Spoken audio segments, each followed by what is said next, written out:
25 करोड़ जनता की ओर से आप सबको प्रणाम करता हूं, आप सबको जय श्री राम करता हूं। परिवर्तन यात्रा के इस सभा में मंच पर हमारे प्रदेश के महामंत्री जगमील छाबा जी, चुनाव प्रबंधन समिति के चलूगा कि मैं कैमरा चेंज करा अगुआ और वरिष्ठ भारतीय जनता पार्टी के नेता नारायण पंचारिया जी, हमारे आदरणीय सावलाराम दहवाली जी, पूर्व सांसद आदरणीय जसवंत सिंह बिश्नोई जी, जिले के भारतीय जनता पार्टी के अध्यक्ष श्री जगराय बिश्नोई जी, किसान मोर्चा के राष्ट्रीय मंत्री शैला राय सारण जी, पूर्व सांसद जिन्हें आप अभी सुन रहे थे, उन्होंने कांग्रेस छोड़ा, अब राजस्थान वाली कांग्रेस को छोड़ रहे हैं। ऐसी आदरणीय ज्योति मिर्धा जी, सम्मानित विधायक आदरणीय योगेश्वर गर्ग जी, हमारे पूर्व विधायक और किसान नेता आदरणीय भद्रा सियोल जी, परिवर्तन यात्रा के संयोजक जिला संयोजक श्री सोहन चौधरी जी,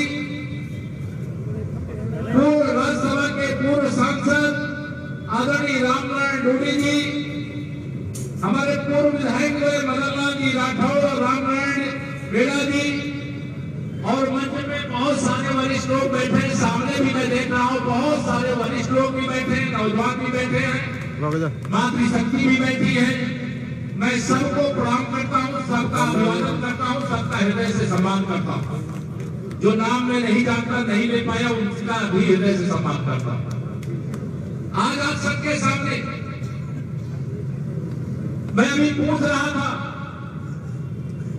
हमारे जो चुनाव प्रबंधन समिति का नेतृत्व कर रहे हैं आदरणीय नारायण पंचारिया जी से, कि जब राजस्थान में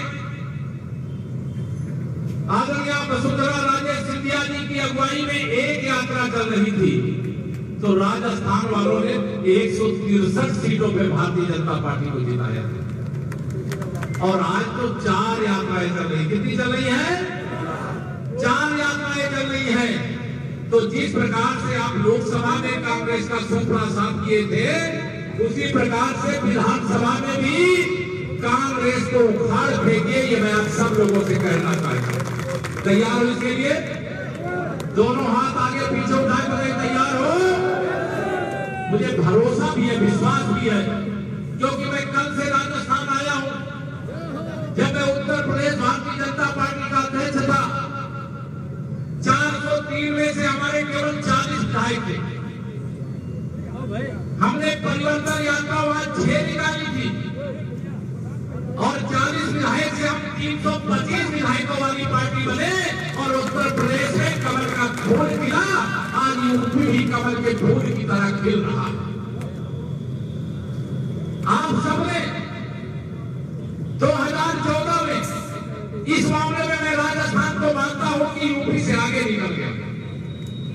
उत्तर प्रदेश में 80 लोकसभा की सीटें हैं, लेकिन हम 80 में से माननीय नरेंद्र मोदी जी को जब हिंदुस्तान का प्रधानमंत्री बनाना था, तो केवल 73 सांसद जिताकर दे पाए थे।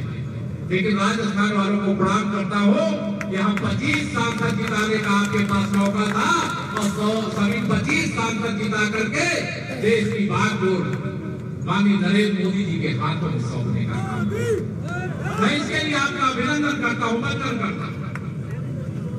2013 से 2018 तक जो विकास हुआ है वो आपने देखा है, और इधर आप भी देखते होंगे, मैं भी देखता हूं। आजकल विज्ञापन राजस्थान का हमारे यूपी में भी छप जाता। मैंने देखा कि यहाँ के लोगों को कहा कि 100 यूनिट बिजली फ्री देंगे। जब से फ्री देने का वादा हुआ है, बिजली आती है क्या? दोनों हाथ में आती है क्या? ऐसा फ्री देने का क्या मतलब हुआ? ये चुनावी ड्यूटी है। और मैंने दूसरी चीज आपको पूछना क्योंकि यूपी का रहने वाला हूं तो यूपी के हिसाब से मैं थोड़ा तुलना करना चाहता हूं। मेरे उत्तर प्रदेश में पेट्रोल 97 रुपया लीटर बिकता है। आप बताइए आप क्या कितने रुपए लीटर बिकता है? मैंने अभी जो आज आंकड़ा लिया है उसके हिसाब से 109 रुपया लीटर आपको पेट्रोल दिया जा रहा है। कितना अंतर आया आप विचार करिए। आपको जितना दिया उससे कितना निकालिए। ये कोई जन कल्याण का गरीब कल्याण का प्रयास नहीं है। जो विश्वासघात इन्होंने 2018 में किया वही विश्वासघात या 2023 में करना चाहते हैं। मैं आप सब लोगों से यहां पर कहना चाहता हूं, मेरे देश के प्रधानमंत्री माननीय नरेंद्र मोदी जी हैं, बताइए गरीबों के लिए उन्होंने काम किया है कि नहीं किया? दोनों हाथ उठा बताइए किया है कि नहीं किया है? देश में 52 करोड़ लोगों के प्रधानमंत्री जन धन के खाते खोलने का काम माननीय नरेंद्र मोदी जी ने किया। अब आप सोचेंगे 52 करोड़ खाता क्यों खोल दिए? तो मैं आपको बताना चाहता हूं, कांग्रेस का मतलब भ्रष्टाचार है और माननीय नरेंद्र मोदी जी का मतलब भ्रष्टाचार मुक्त भारत है। भारतीय जनता पार्टी का मतलब भ्रष्टाचार मुक्त भारत है। मैं अलग अलग आंकड़े नहीं बताना चाहता, लेकिन देश में 30 लाख करोड़ रुपया से अधिक पैसा, चाहे किसान सम्मान निधि के रूप में हो, चाहे प्रधानमंत्री आवास योजना के रूप में हो, चाहे जनधन के खाते में कोरोना काल के समय सहायता के रूप में हो, चाहे प्रधानमंत्री उज्ज्वला योजना में गैस की सब्सिडी के मामले में हो, देश के प्रधानमंत्री जी दिल्ली से एक बटन दबाते हैं माननीय नरेंद्र मोदी जी और खाते में सीधा पूरा का पूरा पैसा पहुंच जाता है। पहुंचता है कि पहुंचता? बताओ जरा। जब कांग्रेस की देश में सरकार थी तो सरकार के प्रधानमंत्री श्री राजीव गांधी हुआ करते थे। यहाँ बड़े बुजुर्ग यहाँ सामने भी बैठे, मंच पर भी बैठे हुए, वो संसद में खड़े होकर के बड़े गर्व से कहते थे कि हम दिल्ली से अगर 1 रुपया भेजते हैं तो जिसके लिए भेजते हैं उसके पास 15 पैसा पहुंचता है। और हम गर्व से कहते हैं मेरे प्रधानमंत्री जी दिल्ली से 30 लाख करोड़ रुपया भेजते हैं तो पूरा 30 लाख करोड़ रुपया लोगों के खाते में पहुंचता है। ये अंतर है। कांग्रेस का मतलब कुछ का साथ कुछ का विकास और भारतीय जनता पार्टी का मतलब सबका साथ सबका विकास, सबको स्थान, सबको सम्मान। मैं प्रयागराज का रहने वाला हूं, इलाहाबाद यूपी का। आप एक घटना याद दिलाता हूं, प्रयागराज में कुंभ का मेला था। 24 करोड़ लोग वहां गंगा यमुना सरस्वती के पवित्र संगम में देश दुनिया से डुबकी लगाने आए थे। मेरे माननीय प्रधानमंत्री जी भी प्रयाग में आए थे और जब डुबकी लगाने के बाद एक कार्यक्रम हम लोगों ने रखा था। उस कार्यक्रम में आने से पहले उन्होंने संपूर्ण मेला क्षेत्र को देखा। गंदगी का एक कण पूरे मेला अवधि में वहां नहीं दिखाई दिया था। प्रधानमंत्री ने जब ये देखा तो स्वयं जमीन पर बैठे और मेला क्षेत्र में सफाई करने वाले जो कर्मचारी थे उनको कुर्सी पर बैठाया और अपने हाथों से चरण धो करके उनको सम्मान देने का काम किया। यह कोई वहां 5 सफाई कर्मचारियों का सम्मान नहीं था मेरे भाई बहनों। यह देश के हर उस सफाई करने वाले परिवार का सम्मान था, हर उस सेवा में समर्पित रहने वाले का सम्मान था। और यह सम्मान क्या माननीय नरेंद्र मोदी जी के अलावा किसी ने आज तक दिया है क्या? ये सम्मान का आपके चरणों में समर्पित था। देश के प्रधानमंत्री बनने के बाद माननीय नरेंद्र मोदी जी ने राजस्थान का मुझे हिसाब नहीं मालूम, लेकिन पूरे देश में अमीर और गरीब के बीच का फर्क खत्म करने के लिए लगभग 12 करोड़ घरों में शौचालय बनाने का काम किया। 12 करोड़ घरों। प्रधानमंत्री उज्ज्वला योजना का कनेक्शन बिना पैसे के, जो सीएसआर का पैसा होता है जिसे केवल 100 आराम में लोग खर्च करते थे, गरीब माँ बाप के बेटे ने गरीबों के दर्द को समझा था। इसलिए जब वो प्रधानमंत्री बने, संयोग से मैं उस समय यूपी बीजेपी का अध्यक्ष था, उत्तर प्रदेश के बलिया से इस योजना का प्रारंभ हुआ। उन्होंने कहा जब मैं छोटा था मेरी माँ खाना बनाती थी, धुआं इतना होता था कि ना माँ का चेहरा मैं देख पाता था और ना माँ मेरा चेहरा देख पाती थी। लेकिन जब गरीबों के, पिछड़ों के, दलितों के, नौजवानों के, माताओं बहनों के आशीर्वाद से मैं देश का प्रधानमंत्री बना, तो मैंने एक फैसला लिया कि गरीबी के कारण जो कष्ट मेरी माँ ने सहा है, मैं इस देश की किसी माँ बहन को वह कष्ट नहीं सहने दूंगा। उसके लिए उन्होंने प्रधानमंत्री उज्ज्वला योजना शुरू करने का काम किया। उनका दर्द ही दूर नहीं हुआ। प्रधानमंत्री सौभाग्य योजना शुरू किया। जिन घरों में बिजली पहले पहुंच गई थी उनकी तो कोई बात नहीं है, लेकिन जिनके पास गरीबी के कारण बिजली का कनेक्शन प्राप्त करने का पैसा नहीं था, उसके लिए भारत सरकार ने योजना बनाया और उस योजना को बना करके जिन घरों में बिजली नहीं पहुंची थी वहां पर भी बिजली पहुंचाने का काम मेरे प्रधानमंत्री श्री नरेंद्र मोदी जी ने इसलिए किया कि वो गरीबों के लिए समर्पित। मैं आप सब लोगों से बहुत लंबी बातें नहीं करना चाहता। कांग्रेस की सरकार का मतलब भ्रष्टाचार चरम सीमा पर। अगर भ्रष्टाचार होता है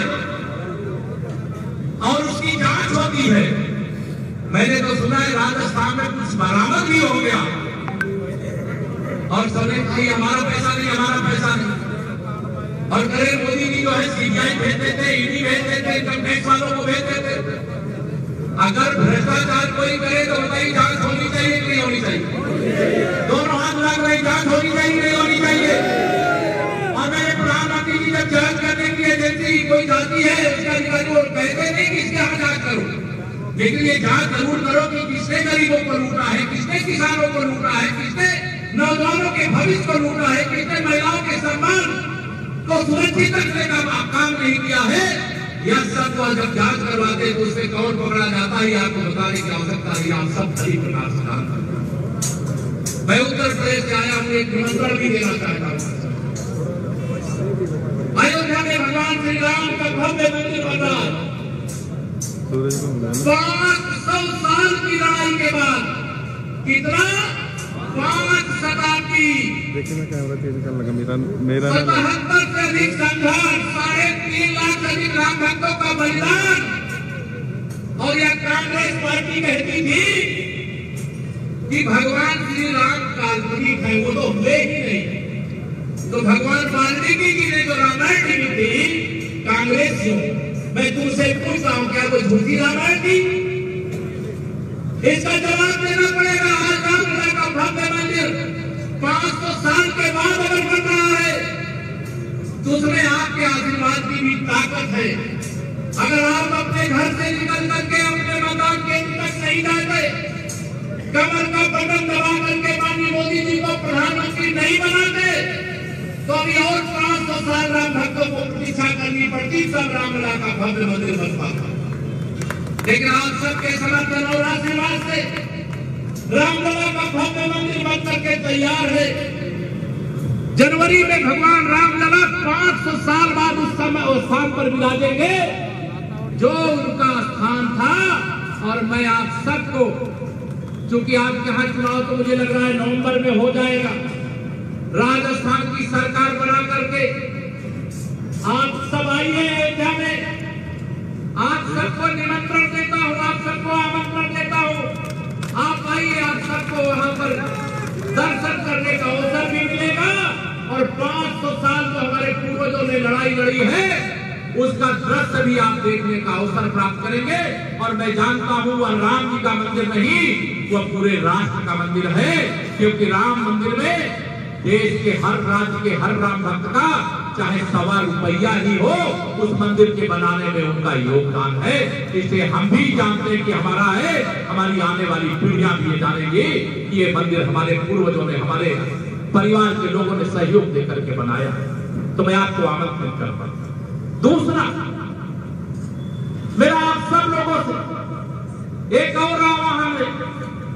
ये देश के अंदर कांग्रेस की अगुवाई में सारे विरोधी राजनीतिक दल मिलकर के कह रहे हैं कि हम तीसरी बार मोदी सरकार नहीं बनने देंगे। आप बताओ, इनकी ताकत है क्या कि मोदी जी को इस तीसरी बार पीएम बनने से रोक सके? जोर से बताइए आप उठा करके। और मैं आप सब, मुझे भी भरोसा है, लेकिन हम इस बार राजस्थान की बराबरी करेंगे। 2014 में और 2019 में हम चूक गए थे, 80 की 80 सीटें नहीं जिता पाए, लेकिन आपने 2014 में भी 2019 में भी 25 के 25 सांसद जिताए थे। और इस बार हम भी 80 के 80 सांसद जिता करके माननीय मोदी जी को देश का प्रधानमंत्री बनाने का काम करने में अपनी महत्वपूर्ण भूमिका आपकी तरह हम भी अदा करेंगे। आप बताइए, माननीय नरेंद्र मोदी जी अगर हिंदुस्तान के प्रधानमंत्री नहीं बनते तो जम्मू कश्मीर से धारा 370 हट जाती क्या? हटती क्या? अगर माननीय नरेंद्र मोदी जी को आपने अपना आशीर्वाद देकर के देश की बागडोर नहीं सौंपी होती तो आतंकवादी हमले पहले भी तो होते थे, लेकिन कभी सर्जिकल स्ट्राइक और एयर स्ट्राइक की वीरभूमि है, आपने कभी सुना था क्या? लेकिन हमारी सेना तो शक्तिशाली है, वो तो इस्लामाबाद की छाती में तिरंगा फहरा सकती है, लेकिन उसके हाथ बांध करके रखे जाते हैं। लेकिन हमारे प्रधानमंत्री जी ने कहा हम किसी को छेड़ेंगे नहीं, लेकिन अगर कोई हमें छेड़ेगा तो हम इसे छोड़ेंगे भी नहीं। इसलिए जब आतंकवादी हमला हमारे देश पर हुआ तो आतंकवादियों को पैदा करने वाली फैक्ट्री में आतंकवादियों की वहीं कब्रिस्तान भी बना करके हमारे देश के वीर बांकुड़े आए थे, ये आप सब जानते हैं। यह सब इसलिए हुआ क्योंकि आपने कमल का फूल पिलाया। आज देश में 80 करोड़ गरीबों को प्रधानमंत्री गरीब कल्याण अन्न योजना से पिछले लगभग 3.5 वर्षों से निःशुल्क राशन वितरण किया जा रहा है। मैं नहीं जानता कि राजस्थान में बीच में कांग्रेसी खा तो नहीं जाते हैं, मिल रहा है कि नहीं मिल रहा है? हर महीने राशन वितरण के लिए ये पैसा ऐसा नहीं है कि कोई अलग से जुटाना पड़ा है। ये बेईमानी जो लीकेज बंद किया गया ना, भ्रष्टाचार पर रोक लगाई गई। अभी तो केंद्र सरकार ने रोक लगाई तो लोगों के जीवन में इतनी खुशहाली आई। जब राजस्थान में भी भ्रष्टाचार पर रोक लग जाएगी और जैसे यूपी में डबल इंजन की सरकार है, बताइए यूपी की सुगंध आप तक आती है कि नहीं आती?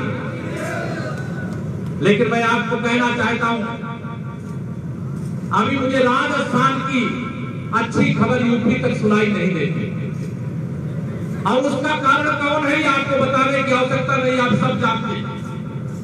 कांग्रेस को झूठ बोलने की ऑटोमेटिक मशीन समझिए आप। ये झूठे वादे करने में माहिर है, घोषणा करने में माहिर है। गरीबी हटाओ का नारा इन्हीं लोगों ने दिया, लेकिन गरीबी हटाने का काम मेरे माननीय प्रधानमंत्री नरेंद्र मोदी जी ने किया। 4 करोड़ गरीबों का देश में पक्का घर बना करके देने का काम किया। 4 करोड़ लोगों जो बीमार है उनको इलाज कराने के लिए आयुष्मान भारत कार्ड उपलब्ध कराने का काम किया। और आप भरोसा रखो, ये धोखेबाजी करने वाली सरकार का दिन अब गिना चुना बचा है। कभी भी चुनाव आयोग चुनाव की घोषणा कर सकता है। मैं केवल आप सब लोगों से यहाँ पर इतना ही कहने के लिए आया हूं कि चाहे महिलाओं के प्रति अपराध की घटना हो,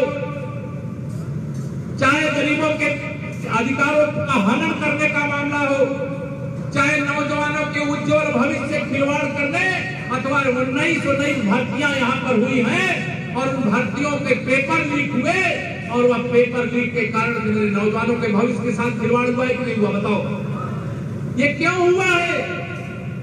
ये अनेक प्रकार के माफिया, नकल माफिया, खनन माफिया, शराब माफिया, भू माफिया, इस प्रकार के तमाम माफियाओं को संरक्षण देने का काम कांग्रेस की श्री अशोक गहलोत जी की अगुवाई वाली सरकार के द्वारा किया जा रहा है। मैं आप सब लोगों से आज यहाँ पर ये कहने के लिए आया हूँ, आज मुझे भोपालगढ़ विधानसभा क्षेत्र में शायद परिवर्तन यात्रा नहीं आती तो मुझे आपके दर्शन भी नहीं मिलते, लेकिन मैं पूछना चाहता हूँ 2023 के विधानसभा चुनाव में आपको यहाँ कमल खिलाने का काम करना है, करोगे? देखिए मेहनत करना पड़ेगा, चिंता मत करना, मैं आपको ये भी बता रहा हूँ। जैसे देश के दिल में मोदी जी हैं वैसे राजस्थान के दिल में भी मोदी जी हैं। भारतीय जनता पार्टी है, कमल का फूल है। कमल का फूल का मतलब सुशासन की गारंटी, विकास की गारंटी, गरीब कल्याण की गारंटी है, सबका साथ सबका विकास की गारंटी है। भारतीय जनता पार्टी की सरकार का मतलब अगर कोई दंगा करे तो उसे दंगाई मान करके सजा देने की गारंटी, कोई जमीन पर कब्जा करे तो उसे माफिया मान करके उस जमीन को खाली करा करके उसको जेल भेजने की गारंटी, कोई नकल कराए पेपर के लीक करने का काम करे कोई परीक्षा का तो उसकी जांच करके उसके दोषी को जेल भेजने की गारंटी। लेकिन राजस्थान आज किसी बात की गारंटी नहीं है, केवल एक ही गारंटी है, झूठे वादे करने की गारंटी है और उसे फिर नहीं पूरा करने की गारंटी है। आप बताइए 2018 में जो वादा श्री अशोक गहलोत जी और उनकी पार्टी ने किया था, आप बताइए वो वादा पूरा हुआ क्या? दोनों हाथ उठाकर बताइए पूरा हुआ क्या? किसानों का कर्ज माफ हुआ क्या? बेरोजगारों को भत्ता मिल रहा है क्या? आज जिधर भी नजर दौड़ाएंगे जो जो इन्होंने वादा किया उसमें से कोई भी वादा इन्होंने पूरा नहीं किया। मैं आप सब लोगों से आज यहाँ पर यही कहने के लिए आया हूँ, परिवर्तन यात्रा के माध्यम से आयोजित इस जनसभा के आधार पर अगर इस देश की आज पहचान पूरी दुनिया में खड़ी हुई है तो इस देश की जनता के आशीर्वाद से, मोदी जी के नेतृत्व को मजबूत करने से खड़ी हुई है। ये सारे विपक्षी दल गठबंधन करके ये सोचते हैं मोदी जी के साथ जो विजय यात्रा चल रही उसको हम रोकेंगे, लेकिन मैं इनको बताना चाहता हूँ नवंबर में जब विधानसभा का चुनाव होगा मध्य प्रदेश में तो हमारी सरकार भी बनी ही रहेगी, लेकिन हम राजस्थान और छत्तीसगढ़ कांग्रेस से छीन करके यहाँ भारतीय जनता पार्टी की सरकार बनाने का काम करेंगे। आपको विश्वास दिला करके जा रहा हूँ और यही विश्वास मैं एक लाइन कहा करता हूँ, आपके सामने भी कहता हूँ, बाकी सब कुछ जाइए भूल, याद रखिए नरेंद्र मोदी और कमल का फूल। इसे मेरी एक लाइन रहती है, विश्वास करो तुम मोदी पर, यह नव युग का निर्माता है, ऐसा नेता इस धरती पर एक बार ही आता है। और आपने भी G20 का अभी समिट देखा है दिल्ली के अंदर। मैं एक फिल्म का गाना, बहुत फिल्म नहीं देखता, राष्ट्रीय स्वयंसेवक संघ का स्वयंसेवक हूँ, लेकिन कुछ ऐसी फिल्में होती कभी कभी उसके कुछ गाने सुन लेता हूँ। एक गाना था, मेरा भारत वो भारत है जिसके पीछे संसार खड़ा, लेकिन मेरा मोदी वो मोदी है जिसके पीछे संसार चला। आज विश्व की हम 5वीं अर्थव्यवस्था है और 30वीं अर्थव्यवस्था बनने में देर नहीं है। आज भारत की मातृशक्ति को, अभी आपने कल देखा है देश की संसद ने लोकसभा और विधानसभाओं में महिलाओं को 33% आरक्षण का बिल पास कर दिया है। मैं मातृशक्ति को प्रणाम करके उनको बधाई देना चाहता हूं। ये दुनिया का ऐसा पहला देश है भारत जिसने यह कदम उठाने का काम किया। बातें तो बहुत किया कांग्रेस ने भी और तमाम लोगों ने, लेकिन कभी रिजेक्ट नहीं दिया। लेकिन नरेंद्र मोदी जी ने जो कहा वो करके दिखा दिया और यह लगातार बिगड़ डालने का काम की ओर कर सकते हैं। ये कभी गरीबों के उत्थान के लिए, महिलाओं के सशक्तिकरण के लिए, नौजवानों के उज्जवल भविष्य के लिए, बड़े बुजुर्गों के सम्मान के लिए, सबका साथ सबका विकास करने के लिए, सीमाओं की सुरक्षा करने के लिए, विश्व में भारत का मान और सम्मान बढ़ाने के लिए न कभी कुछ किए थे न कभी कुछ कर सकते हैं। अभी तो इनका गठबंधन INDIA बना हुआ है और उस गठबंधन में एक नहीं एक दर्जन प्रधानमंत्री पद के दावेदार अभी से खड़े हुए हैं।